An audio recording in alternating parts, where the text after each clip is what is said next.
कल्याणाला कारण ठरत नाही. आपल्याकडे जे ज्ञान आहे, आपल्याकडे कोणतं ज्ञान आहे? आपल्याला मुक्त व्हायचं ज्ञान आहे.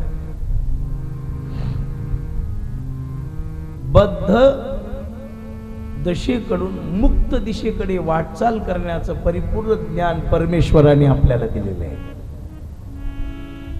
आपण मुक्तच होतो पण बद्ध झालो. आता बद्ध आहोत पण मुक्त व्हायचंय.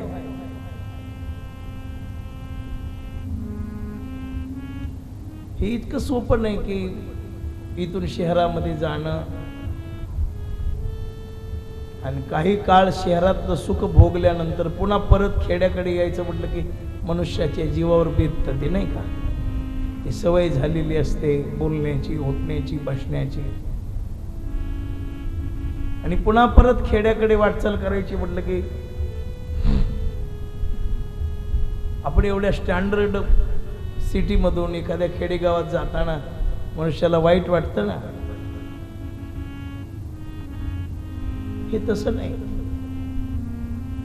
खरं सुख मुक्तपणामध्ये आहे, पण आपल्याला अज्ञानामुळं बद्धतेतलं सुख प्रिय वाटायला लागलं. मला सांगा, माणसं जोडण्यात सुख आहे का माणसांना विसरण्यात सुख आहे? माणसं जर जोडली तर उपाधी वाढली, तिथं सुख कशाचं? तिथं दुःखच आहे. जेवढा संपर्क वाढेल तेवढी उपाधी वाढते, दुःख सहन करावं लागतं. आपण परमेश्वराला जोडण्यामध्ये कमी पडतो आणि माणसं जोडण्यामध्ये सक्षम बनतो. आपण कधी हा विचारच करत नाही की अहो सामान्य माणसं, याची ओळख करून घे, त्याची ओळख करून घे, त्याची ओळख करून घे, त्याची ओळख करून घे, त्याची ओळख करून घे, काहीतरी व्यवहारामध्ये फायदा होईल, अडी अडचण आल्यावरती कामाला येतील, याचा विचार आपण करतो नाही का? काही काही माणसं फोन नंबर घेऊन जातात, मोबाईल नंबर घेतात. कशासाठी? अहो म्हणले तुमच्या रस्त्याने जाताना काही अडचण पडली तर तुमचा नंबर असणं महत्वाचं आहे, लगेच फोन करू की 2 मिनिटामध्ये तुम्ही याल तिथपर्यंत आमची अडचण दूर होईल. तुम्ही असा विचार करता, पण कधीतरी असा विचार केलाय का की जगाचा मालकच जर आपला करून घेतला तर अडचण निर्माण व्हायचं कामच नाही. रायपूरच्या माणसाची ओळख करून घेतली, भडाण्याच्या माणसाची ओळख करून घेतली तर तो मुंबईला कामाला येणार नाही. मुंबईत काय अडचण पडली तर इथून कसा येईल तो? हॅलो, मी मुंबईमध्ये आहे, मला अमुक अमुक अडचण पडलेली आहे, तुम्हाला यावं लागेल. तो सांगेल महाराज इथून यायला मला 5-6 तास लागतील. किंवा मुंबईच्या माणसाची गंगाखेडला ओळख करून घेतली तर कशी होईल? ओळख तो एखाद्या वेळा जवळ असल्यावर करू शकेल, पण दूर असल्यावर येऊ शकणार नाही. पण मला सांगा, परमेश्वर कुठं नाही आणि काय करू शकत नाही याचं ध्यान ठेवा. परमेश्वर रायपूरला आहे, भडाण्यामध्ये आहे, पंढरपुरामध्ये आहे, गंगाखेडला आहे, कुठं अमरावतीला आहे, जळगावला आहे, नंदुरबारला आहे, कुठेही जा, मालेगावला आहे, सटाण्याला आहे. त्याला नुसतं हाक मारायला उशीर आहे, फक्त अगोदर आपण त्याचं होणं महत्वाचं आहे. यांनी हाक मारली प्रल्हादाने, एका क्षणामध्ये खांबामध्ये प्रगट झाला. आता वास्तविक विचार केल्यानंतर कोरड्या खांबामध्ये कुठं देव असतो का आपल्या भूमिकेत? आता ही पाप करणारी जी माणसं असतात ना, ते असं ठरवतात की देव इथे नाही. मंदिरामध्ये हात जोडतात आणि इतरत्र ठिकाणी गेलं की डोळे झाकून पाप करतात.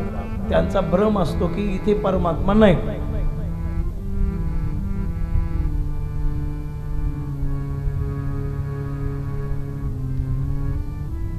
त्यांचं ते अज्ञान असतं की काही लोकांनी परमात्मा तीर्थापुरता, क्षेत्रापुरता, मंदिरापुरताच मर्यादित करून टाकलेलं आहे. त्यांना वाटतं इथे देव नाही, मग काही हरकत नाही काही करायला,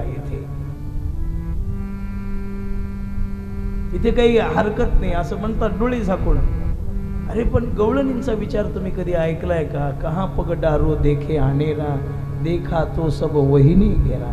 किंवा आपले ज्ञानेश्वर महाराज सांगतात की देव कुठं नाही. विठ्ठल जळी स्थळी भरला,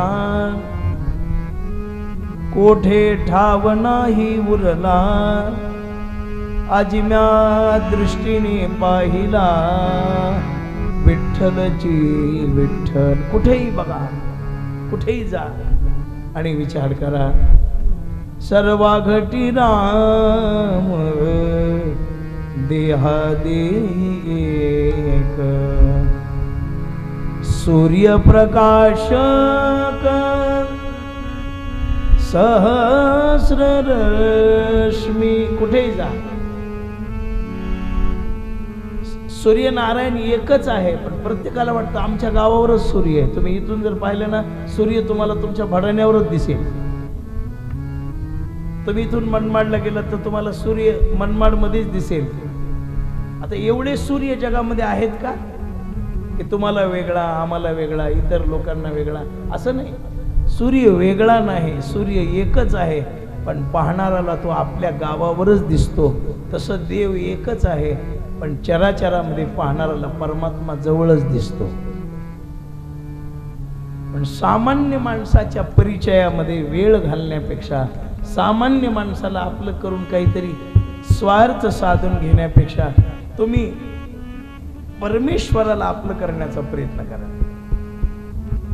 आपली स्मृती, आपली बुद्धी, जिला शास्त्रामध्ये धी म्हटलेलं आहे, आपली चेतना, ती परमेश्वराला समर्पित करा. रात्रंदिवस सततम कीर्तयन्तो माम ये जनः पर्युपासते. सततम, सतत, कुठे जिथे असाल तिथे, घरात असाल, दारात असाल, प्रपंचाचा विचार सोडा. अज्ञानी माणसांचं नवल वाटतं, हजारो वर्ष सत्संग, काही काहींचे जन्म सत्संगात गेलेले आहेत, पण त्या लोकांना देवाची चिंता कमी आणि लेकरा बाळाची चिंता जास्त असते. माझ्या मुलीचं कसं होईल, माझ्या मुलाचं कसं होईल, माझ्या फलाण्याचं कसं होईल. काही उपयोग नसतो त्या लोकांचा. एक सांगू तुम्हाला, जर तुमची बुद्धी परमेश्वराकडे खेचली जात नसेल आणि तुमच्या चित्तातला कितीही श्रवण करून जर प्रपंच जात नसेल, तर तुम्ही स्वतःला जन्मजन्मांतराचं पापी समजायला हरकत नाही. स्वतः समजा तुमचे तुम्ही स्वतःला. महाराज, रोज ज्ञानेश्वरी गाथा वाचणारी माणसं सुद्धा मुलाबाळांच्या प्रपंचामध्ये छोट्या छोट्या गोष्टीमध्ये लक्ष देतात. त्यांना स्वातंत्र्य ठेवत नाही.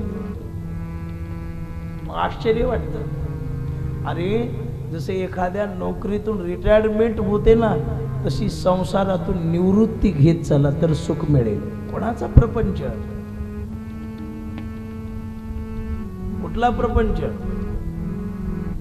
कुठली साधना,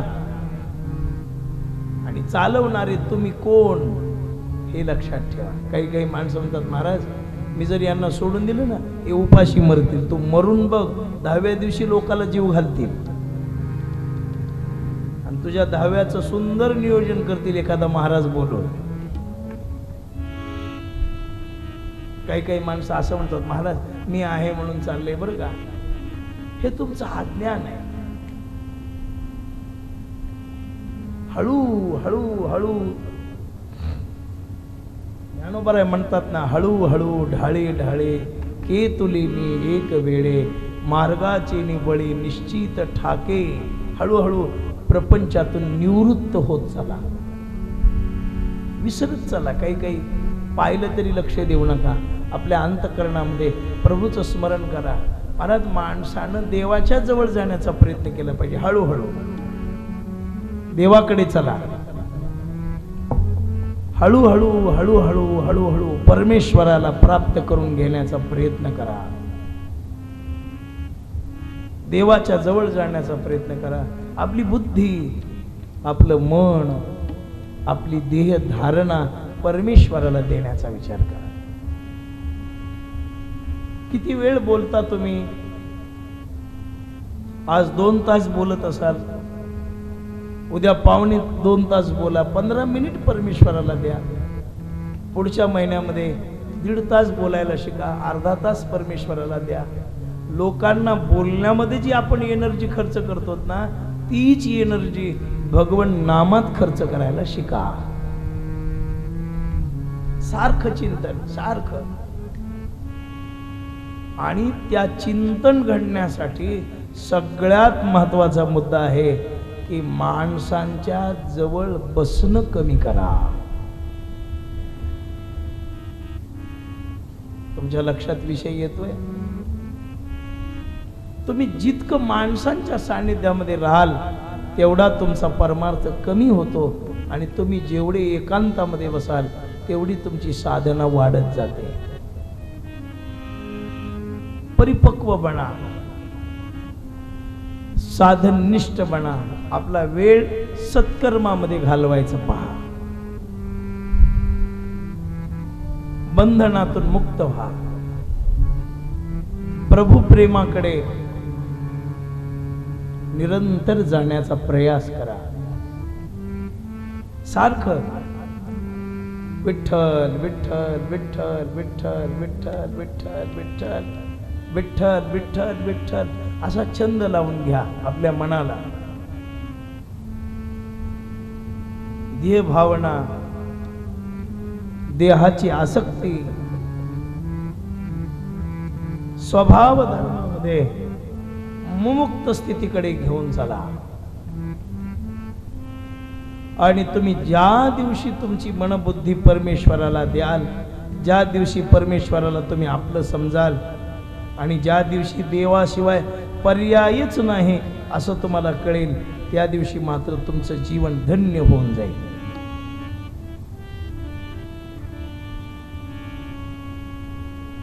त्या दिवशी तुम्हाला जीवनाची धन्यता कळेल. जीवनाच्या धन्यतेमध्ये तुम्ही सामील व्हाल. प्रापंचिक सुखाची अपेक्षा सोडून देऊन तुम्ही ज्या दिवशी भगवत सुखामध्ये रममान व्हाल त्या दिवशी तुमच्या जीवनाचं कल्याण झालं म्हणून समजा. आपल्याला जेवढा परिवार आवडतो ना, तितकाच जर परमार्थ आवडायला लागला तर आपल्या जीवनाचं धन्य झालं. नातवंडावर शेवटच्या समयाला अपेक्षा करतो मुलांची की प्राण जाताना नातू भेटला पाहिजे, फलाना नात जावई, नात आली पाहिजे, मुलगी आली पाहिजे, नातेवाईक जमले पाहिजे प्राण जाताना. आणि मग मुलं सांगतात, बरं का महाराज, आमच्या बाबांची आमच्या मुलामध्ये इच्छा होती, आमची मुलं पाहिली की आमचे बाबा शांत झाले. म्हणजे तुझे बाबा जन्मजन्मांतराचे पापीच होते, पापी म्हणूनच मेले.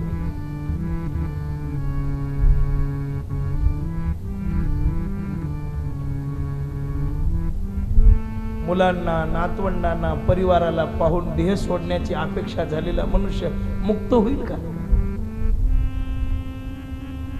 त्याला मुक्ती प्राप्त होईल का? सांगा बरं मला. आपण परमेश्वराकडे ही अपेक्षा केली पाहिजे, हे प्रभू अनायासेन मरणम विना दैन्येन जीवनम देहांते तव सानिध्यम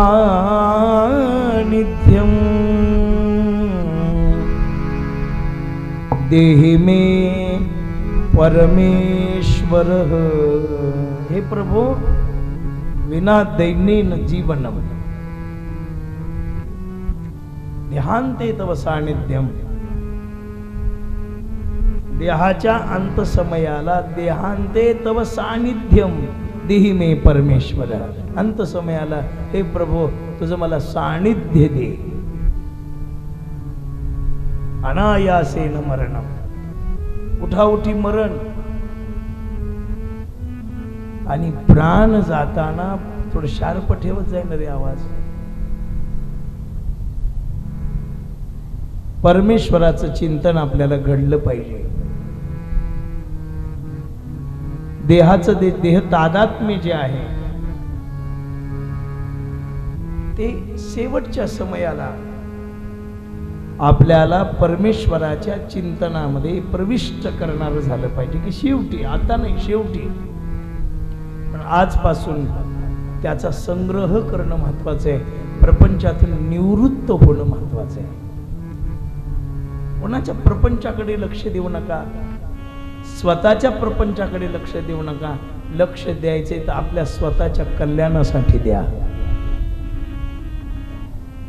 देह गेह ज्या निशुल्क साधना आहेत त्या छोट्या छोट्या छोट्या छोट्या छोट्या छोट्या साधना करीत राहा. कधी सत्संग करा, कधी सद्गुरूला शरण जा, कधी नामचिंतन करा, कधी भगवत उपासना करा, कधी साधना करा, कधी काही कधी काही कधी काही कधी काही, जसं जमेल तसं करा, पण कल्याणाचं करा. वाया जाणारं करू नका. शेतीतली कामं एकाच दिवशी केल्यावर पूर्ण होत नाही. कधी कोणते कधी कोणते कधी कोणते कामं केली तर एका दिवशी ते पूर्ण झाल्याशिवाय राहत नाही. एके दिवशी फवारणी करा, एके दिवशी लावणी करा, एके दिवशी गवत काढा, एके दिवशी भावाचा बांध कोरा.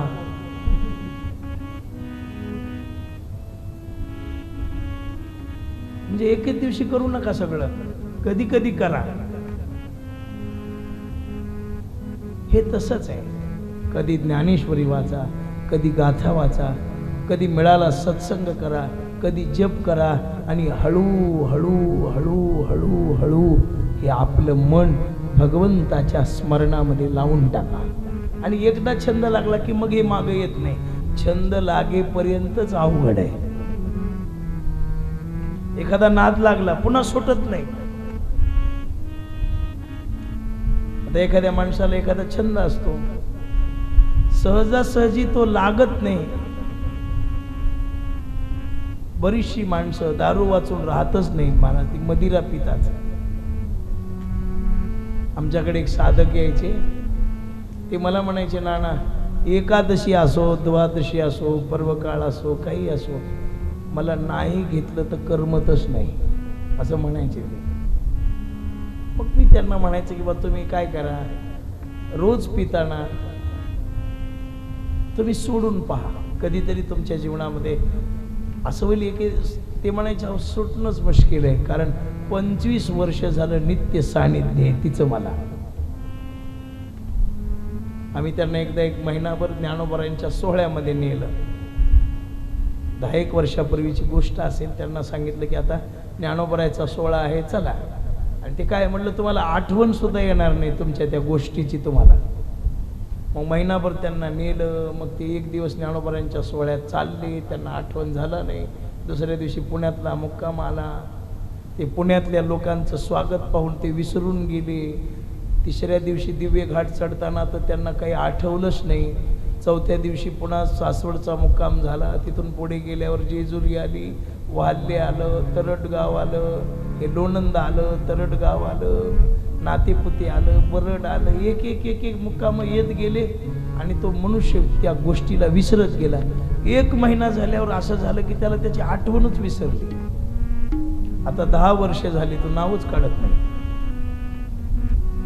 मोठी माळ गळ्यामध्ये टाकून बसला,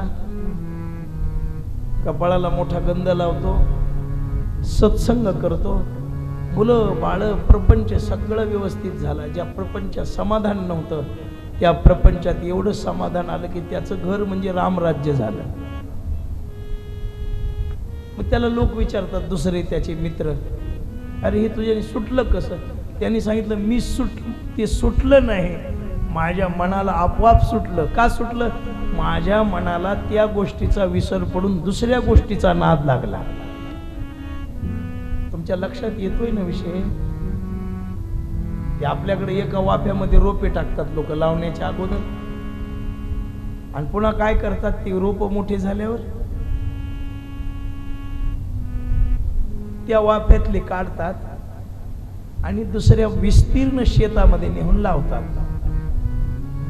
इकडल्या याच्यामधले रोप लावले, इकडून काढले, मोठ्या शेतामध्ये चांगल्या बांधावर वगैरे त्या जमिनीमध्ये नेऊन लावले की त्याला फळ निर्माण होतं. त्याला काही पीक निर्माण होतं, काहीतरी फायदा निर्माण होतो. हे तसंच आहे, आपल्या मनाला लागलेला संसाराचा व्यसनाचा छंद कमी करायचा आणि त्याच मनाला परमेश्वराचा छंद लावायचा.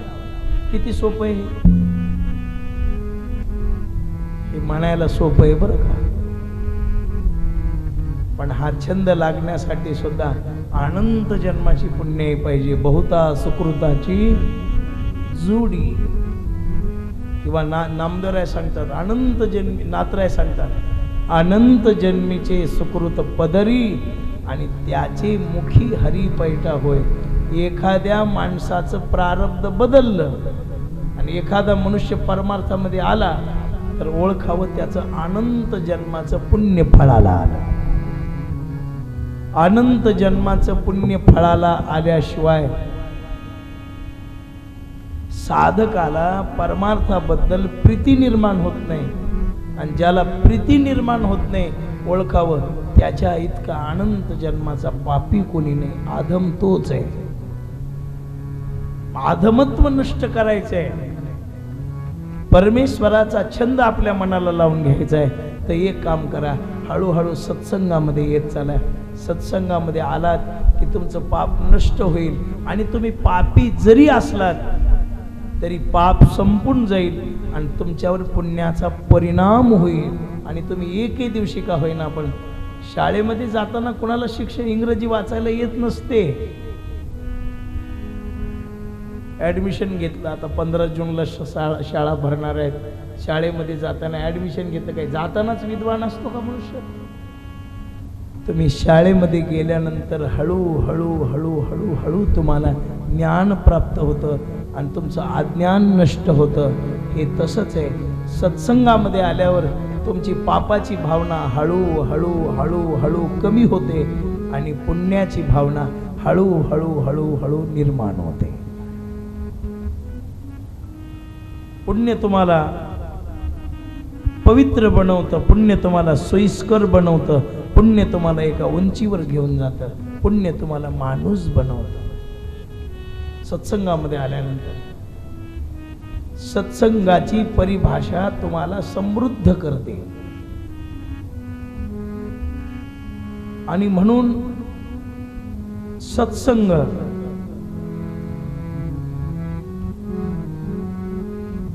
तर हे प्राप्त करण्यासाठी आपल्याला सगळ्यात महत्त्वाचा विषय जर कोणता असेल तर त्याच्यासाठी आपल्याला महाराजांनी वर्णन केलेले आहे. आपला 3रा अध्याय सुरू आहे. त्याच्यात नाथराय सांगतात किंवा भगवान सांगतात मुख्य परमार्थासाठी काय पाहिजे. शौचम तपस्तितिक्षाम च मौनम स्वाध्याय मार्जवम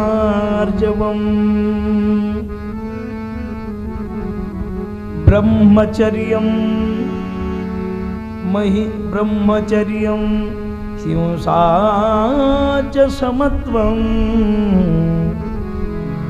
द्वंद्व सज्ञ एवय. हे पाहिजे आपल्याला की मुख्य परमार्थामध्ये त्यांना भांडवल लागतं ना. कोणताही धंदा करताना भांडवल पाहिजे ना आपल्याकडे. व्यवहारातला एखादा धंदा करायचा आहे त्यासाठी काय पाहिजे. आता एखादं दुकान टाकायचे आपल्याला काय पाहिजे आपल्याकडं. भांडवल पाहिजे. शेती करायची काय पाहिजे आपल्याकडं. भांडवल पाहिजे. मग तसं परमार्थ करताना सुद्धा काहीतरी भांडवल आपल्या पदरात असणं महत्वाचं आहे. कोणतं भांडवल पाहिजे तर त्याच्यात मुख्य भांडवल जर कोणतं असेल तर भगवान सांगतात शौचम. हे उद्धवा सगळ्यात मुख्य भांडवल जर कोणतं असेल तर सुचिता म्हणजे शुद्धी. हे फार महत्वाचं आहे. आता हल्ली आपल्या वारकरी संप्रदायातले लोक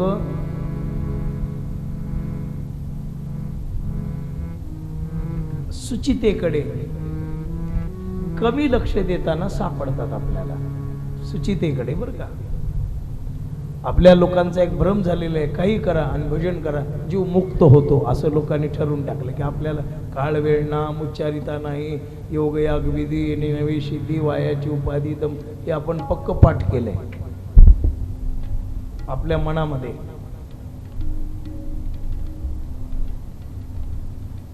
पण बाबा एका उच्च योग्यतेला गेल्यानंतर हे महत्वाचं आहे, पण येत असताना आपल्याला काही गोष्टी लागतातच महाराज, त्याच्या शौच्य लागतं.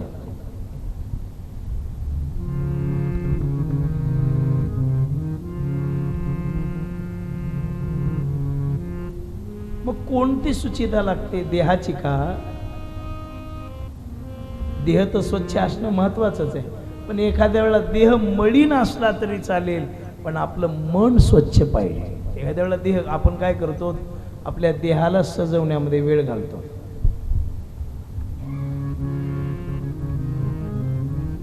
एखाद्या वेळेला हे अपवित्र असलं तरी, हे अस्वच्छ असलं तरी चालेल, काही फार पावडरची एखाद्या वेळेला असले नसले, काही अत्तर वगैरे असलं नसलं, काही याची फारशी काही मोठी गरज भासत नाही. ते असलं काय आणि नसलं काय. कथेला जात असताना घाई झाली, नवरा बाईक घेऊन उभा टाकला दरवाजामध्ये किंवा मुलगा उभा टाकला, यांनी हातपाय धुले, पावडरचा डब्बा हातावर घेणार, तो बाहेर हॉर्न वाजवायला लागला. मग ही म्हणायला लागली, अहो मग जरा थांबा. तो म्हणला, तुला थांबेपर्यंत, तुझा मेकअप होईपर्यंत आरतीची वेळ होईल. हिने डब्बा टाकून दिला आणि गाडीवर बसली, बिना पावडरची सत्संगाला आली. फार काही बिघडतं का? फारशी काही बिघाड होत नाही, पण मन जर अस्वच्छ असेल तर मग मात्र परमार्थ तुम्हाला फळ देत नाही. हे बघा, संसारामध्ये देहशुद्धी, देह स्वच्छता ही महत्वाची आहे. शुद्धी, सवळं ओवळं महत्वाचं आहे. तुम्ही जेवढी शुद्धता सांभाळाल, स्वहस्ते भोजन परिपाक मार्जवम, ज्या काही महापुरुषांनी वर्णित केलेल्या गोष्टी आहेत, मनुष्याने स्वच्छ सुंदर असलं पाहिजे. आपल्या लोकांना स्पर्श करण्यात फार समाधान वाटतं महाराज, स्पर्श करण्यामध्ये. बघा तुम्ही, पाया पडायला येणारी माणसं गादीवर डोकं ठेवतच नाही, ते डोकं ठेवायला नीट मांडीवर ठेवतात. येऊन आता जी पाया पडायला लोक येतात ना, त्यांचा थोडासा अनुकरण करा की ते असा विचार करत नाहीत की आपण तिथपर्यंत गेलो म्हणजे डोळ्यानं पाहिलं तरी दर्शनच आहे, ते हेच आहे, याचा विचार लोक करत नाही. लगेच ते पहिल्या दिवशी तुम्ही बुक्का लावताना पाहिला असेल, दुसऱ्या दिवशी बुक्का लावायचाच बंद केला. एक इथे लावायचा, एक इथे लावायचा, एक इथे लावायचा, एक इथे लावायचा, एक इथे लावायचा. म्हणजे हे जे येतात ते आमचं तोंड काळं करायलाच येतात, नाही का? एकदा असं झालं, जीवघाले महाराज विनोदाने सांगतो, मी कीर्तनाला गेलो एका ठिकाणी. एक मोठा साहेब, त्याच्या आईचं ते वर्ष श्राद्ध होतं, त्याला त्या लोकांनी उठवलं. असं एक जण आला जीवघाले महाराजांसारखा, हा बाबाला गंध लावा. आता जीवघाले महाराजांनी सांगायला पाहिजे का नाही, बाबाला कसा गंध लावा? बाबाला गंध लावा म्हणल्यावर त्यांनी असा ते बुक्का घेतला, असा गुलाला सारखा असा हातावर केला, असा लावला. असा लावल्यावर असं सगळा फेटा वगैरे भरला, हे कपाळ भरलं, नाकावर सगळा बुक्का पडला. मी त्याला सहज म्हटलं, अहो इथं लावला, मग इकडे इकडे लावा ना. तो वेळाच होता. पुन्हा त्यांनी 2 हात उचलले ना असं लावलं मला. मग त्याला विचारलं, तुझं समाधान झालं का? त्यांनी सांगितलं, माझं साधन आहे, महासमाधान झालं.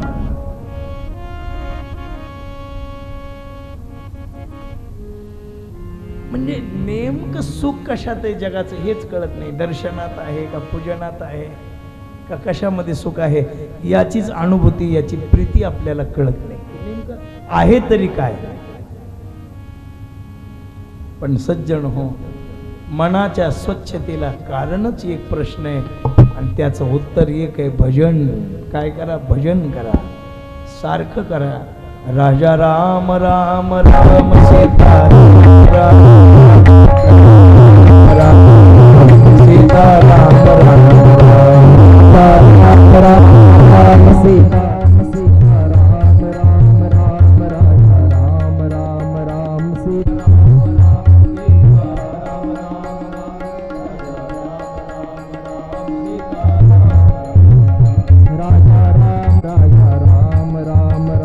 सीताराम राम राम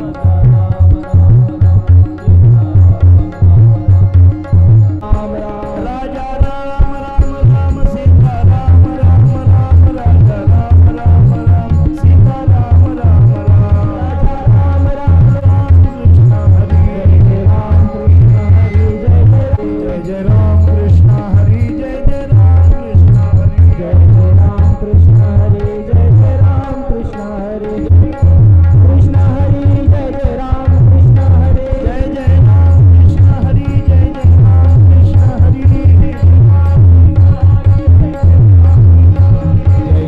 कृष्ण हरी जय राम कृष्ण जय राम कृष्ण हरी जय राम कृष्ण जय राम कृष्ण हरे जय राम कृष्ण हरे जय राम कृष्ण हरी राम कृष्ण हरी जय राम कृष्ण हरी जय राम कृष्ण हरे जय राम कृष्ण हरी जय राम कृष्ण हरी राम कृष्ण हरी जय राम कृष्ण हरी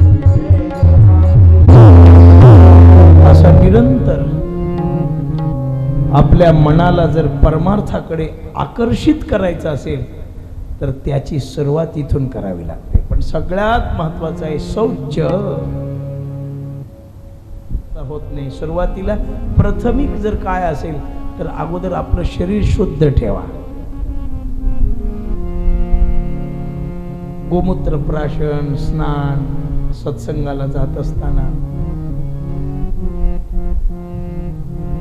शरीर शुद्ध स्वच्छ ठेवा.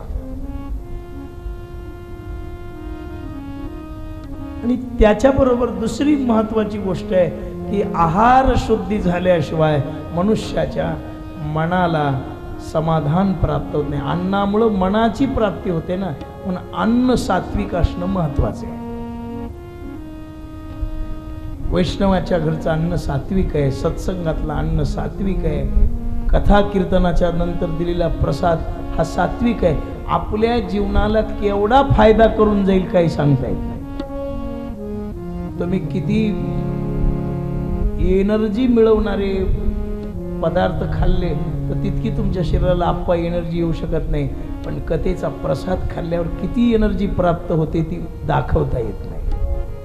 आता काही काही ट्रेकिंग वगैरे करताना एनर्जी ड्रिंक वगैरे घेतात ना, एनर्जी ड्रिंक अमुक तमुक प्रवासामध्ये, म्हणजे ते वाईट नसतं ड्रिंक की काही शरीराला काही गोळ्या वगैरे घेतात, काही इंजेक्शन घेतात. काही लोक ते जिममध्ये जाणारे जे लोक असतात ना, तुम्ही बघा, तुम्ही ते एनर्जी येण्यासाठी काही काही पितात ते, पण त्यांची एनर्जी कामापुरती असते. पण भगवत प्रसादातून प्राप्त झालेली एनर्जी देह पडेपर्यंत संपत नाही, इतकी श्रेष्ठ असते. आपण एखादा काही सांगता येत नाही. कधी कधी दुर्जनाचं अन्न मुखामध्ये गेल्यावर आपल्याला माहित आहे दुर्योधनाने 56 भोग केले होते तरी भगवंतानं डावलले. उद्धवाला सांगतात ना भगवान, उद्धवा काय उपयोग याचा, बड़े बड़े मंदिर कौन काम के, भाव अगर नहीं होई उद्धव जी चल विदुरागर जाए. काय महत्वाचं आहे, आपण खूप साधना केलेली आहे, खूप काही मिळवलेले आहे, पण एखाद्या दुर्जनाच्या घरचं पाण्याचा घोट जरी आपल्या पोटामध्ये गेला तर मागे केलेली सगळी साधना नष्ट होते, आपल्याजवळ काही राहत नाही. आणि एखाद्या सज्जनाच्या घरचं अन्न आपल्या पोटामध्ये गेलं तर आपल्या अनंत जन्माच्या पापाची निवृत्ती होते आणि जीवाला पुण्य प्राप्त होतं. म्हणून कुशावर्ताचं तीर्थ लोक आवडीनं घेतात. गोदावरी मैयेचं, नर्मदा मैयेचं तीर्थ कशासाठी घेतात की आपल्या उदरामध्ये ते तीर्थ गेल्यानंतर आपली पाप वासना नष्ट करतं महाराज. शेष प्रसाद. म्हणून सात्विकता महत्वाची आहे आपल्याला. आणि ती सात्विकता आपल्याला अन्नातून प्राप्त होते. दुर्जनाचं अन्न पोटामध्ये गेलं की माणसाचं मन दूषित बनतं. म्हणून अन्न, विहार, आहार आणि आचार या 4 गोष्टी आपल्याला आपल्या साधनेमध्ये सांभाळाव्या लागतात. आणि म्हणून नाथराय सांगतात, मुख्य साधावया परमार्था अवश्य पाहिजे गा सुचिता. सुचित्वा वाचोनी तत्वता न लाभे हाता निज स्वार्थो. शुद्धी नसेल तर उपयोग नाही. आता आपले इथं नाशिकच्या जवळ एक गोवर्धन नावाचं तीर्थ आहे, धाम आहे, दत्तधाम. इथे एक दत्तदास नावाचे महाराज आहे. स्पर्श नाही, शरीराला स्पर्श कोणाचाही होऊ देत नाहीत ते. मग ते काही कर्मकांड नाही. तुम्हाला जर तुमची साधना फार लवकर परमेश्वराकडे घेऊन जायची असेल तर ती साधनेचं अवलंबन कधी ना कधीतरी करावंच लागतं महाराज. विषयी लोकांचे स्पर्श, अनाधिकारी लोकांचे स्पर्श जसे जसे आपल्या शरीराला येत जातात तसं तसं शरीर आपलं दुःखी बनत जातं महाराज. काही महात्मे स्पर्शापासून दूर जातात, निरंतर साधनेमध्ये मन आणि अखंड सोहळ्यामध्ये वागतात. कशासाठी वागतात? की आपल्या शरीराला कुठला कुसंग घडू नये म्हणून. याच्यासाठी न करी रे संग राहे रे निश्चळ लागो निधी मळ ममतेचा तुकोबारांनी सांग. या नावे अद्वैत खरे ब्रह्मज्ञान. पण मी तर सांगत असतो, कोणत्याही महात्म्याचं दर्शन दुरून घ्या. कोणत्याही महात्म्याचं दर्शन दुरून घ्या, जवळ जाऊ नका. दुरून नमस्कार करा. पण आपल्या संप्रदायामध्ये पददर्शनाची मोठी लालच आहे, तो विषय वेगळा. पांडुरंगाच्या चरणावर, साधूच्या चरणावर डोकं ठेवलं की आपल्याला कृतार्थता वाटते. आईच्या अंतःकरणामध्ये गेल्यासारखं वाटतं, आईच्या जवळ गेल्यासारखं वाटतं. साधू संत मायबाप असतात, आपली भूमिका वेगळी आहे. पण बहुतांश वेळेला हे साधना करणाऱ्या साधकासाठी चाललंय, आपल्यासाठी नाही. म्हणून शौच भगवान सांगतात, शुकदेव सांगतात राजाला, हे अवधूतांचा यदुराजाशी संवाद आहे ना. या लागी नृपनाथा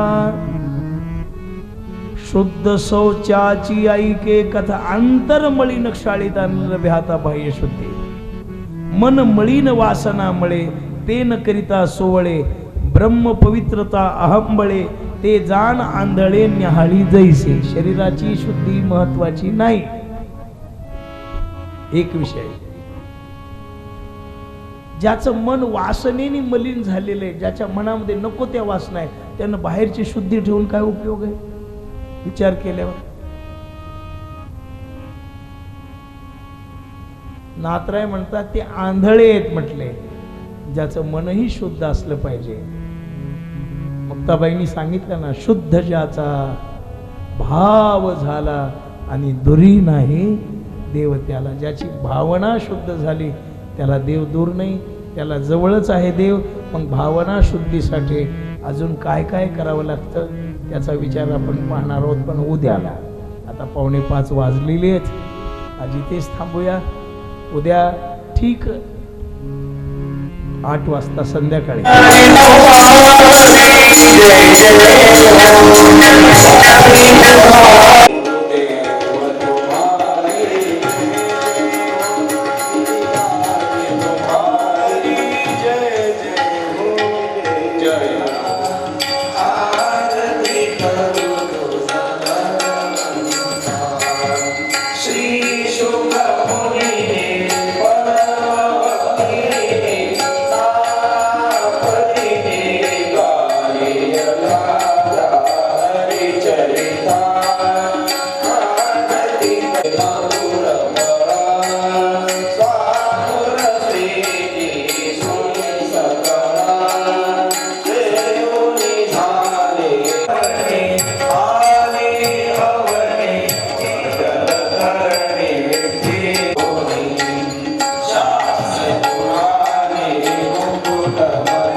शांती